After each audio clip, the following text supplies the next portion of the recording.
Nakalan ya jomo. Apa ni plan ni juga mula. Nakalan ni. Emang barang liberina. Kume. Aisa.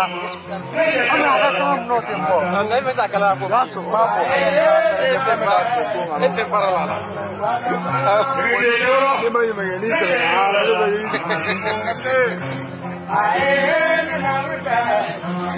Oh.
Jiwilola.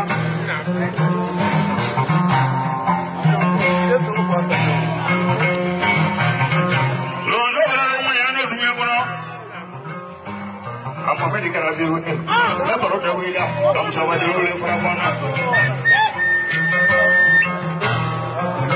I said, who put my way? Usually, me, I'm a coffee. Me, I'm a bush. Abole ya sinno kula dai ni sobo ka ka ga ni ko ni ko ni ma to so mari a tigi wele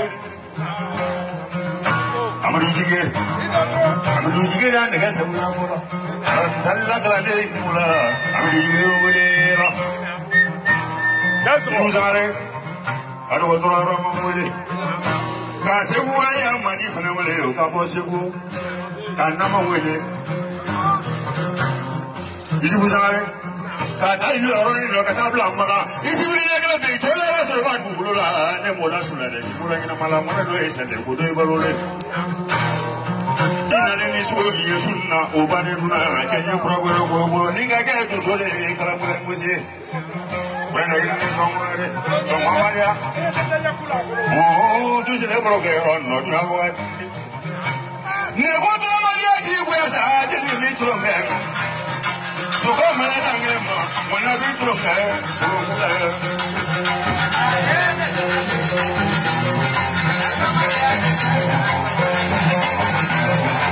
going to find the through them. So come and hang him, so be through there, so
sola non da sola na ta yara la lungulo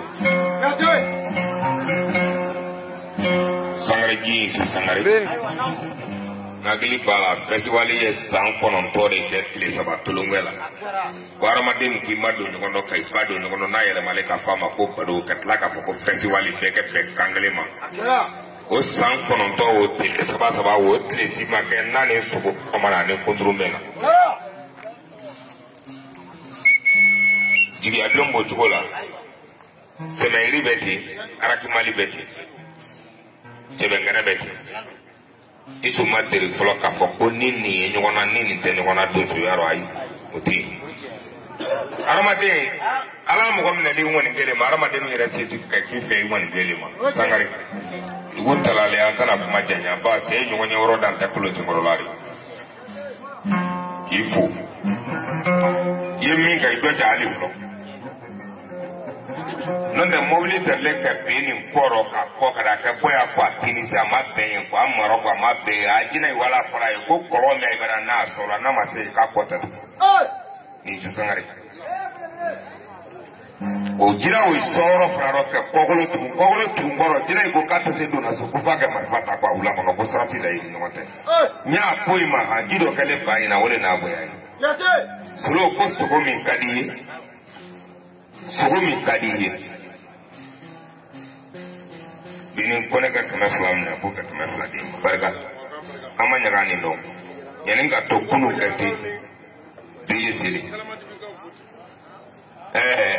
solo ko sugumi kadiye rendi ikuru doro be ko blai male ko be dasi ba flake ko de kano ngala di kano kapre jansa kali jansa sugo turuni fogoro wole fukato kadima inni manaka minfe apo fuka prokeke kali jansa kapre jansa ka panikana jansa kapili gangwa ni marakono kale ka matana chala parce que keke no wale mafoli sangare ko baga